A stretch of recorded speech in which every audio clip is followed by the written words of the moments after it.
Hello friends, welcome back to சேமிப்புலகம். நகை rate நாளுக்கு நாள் அதிகரிச்சுட்டே தான் போயிட்டு இருக்குது.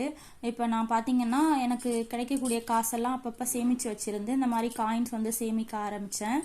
2023 நான் காயின்ஸை வந்து சேமிக்க ஆரம்பித்தேன். இப்போ பார்த்தீங்கன்னா எங்கள் வீட்டை பொறுத்த வரைக்கும் ஹஸ்பண்ட் மட்டும்தான் சம்பாதிக்கிறாங்க. நான் ஹவுஸ் ஒய்ஃப் தான். பட் இருந்தாலுமே எனக்கு வந்து வீட்டுக்கு கொடுக்கக்கூடிய செலவு வந்து நான் குறைச்சிக்கிட்டு இப்போ கடைக்கு போனேன்னா எனக்கு எவ்வளோ காசு மிச்சமானாலும் பரவாயில்லன்ட்டு நான் உண்டியலில் வந்து போடுவேன்.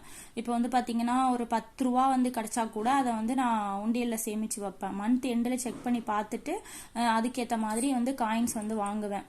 1/2 கிராம், 1 கிராம், 2 கிராம் அந்த மாதிரி அப்பப்போ காயின்ஸ் வந்து வாங்கி வச்சுருந்தேன். இப்போ 2023 இப்போ வரைக்கும் நான் இவ்வளோ காயின்ஸ் வந்து சேமிச்சிருக்கிறேன். நான் நினச்சி கூட பார்க்கல இவ்வளோ காயின்ஸ் வந்து நான் சேமிப்பேன் அப்படின்னு சொல்லிட்டு. உங்களாலேயும் முடிஞ்ச அமௌண்ட்டை சேமித்து வச்சு இந்த மாதிரி காயின்ஸ் வந்து வாங்கி வைங்க. நான் காயின்ஸை சேமிக்க ஆரம்பித்த போது 2023 காயினோட ப்ரைஸ் பார்த்தீங்கன்னா 1 கிராம் வந்து 5000 சொச்சம் தான் இருந்தது. இப்போ பார்த்தீங்கன்னா எவ்வளோ இருக்குது, 14,000 சொச்சம் வந்துருச்சு. ஸோ ரேட் அந்த அளவுக்கு ஏறிக்கிட்டே போயிட்டுருக்கு. ஸோ உங்களால் முடிஞ்ச அமௌண்ட்டை இந்த மாதிரி சேமித்து வைங்க காயின்ஸ் வாங்கி. உங்களால் 1 கிராம் 1/2 கிராம் சேமிக்க முடியலனாலும் பரவாயில்ல. இந்த மாதிரி மில்லிகிராம் காயின்ஸ் கூட எல்லா கடையிலுமே இப்போ வந்துருச்சு. ஸோ அந்த மாதிரி மில்லிகிராம் காயின் கூட நீங்கள் வாங்கி இது பார்த்தீங்கன்னா ஒரு 100 மில்லிகிராம் காயின் இதை மாதிரி சேமித்து கூட நீங்கள் வந்து வைக்கலாம். இந்த வீடியோ உங்களுக்கு யூஸ்ஃபுல்லாக இருக்கும்னு நினைக்கிறேன். யூஸ்ஃபுல்லாக இருந்துச்சுன்னா மறக்காமல் ஒரு லைக் பண்ணுங்கள். தேங்க்யூ.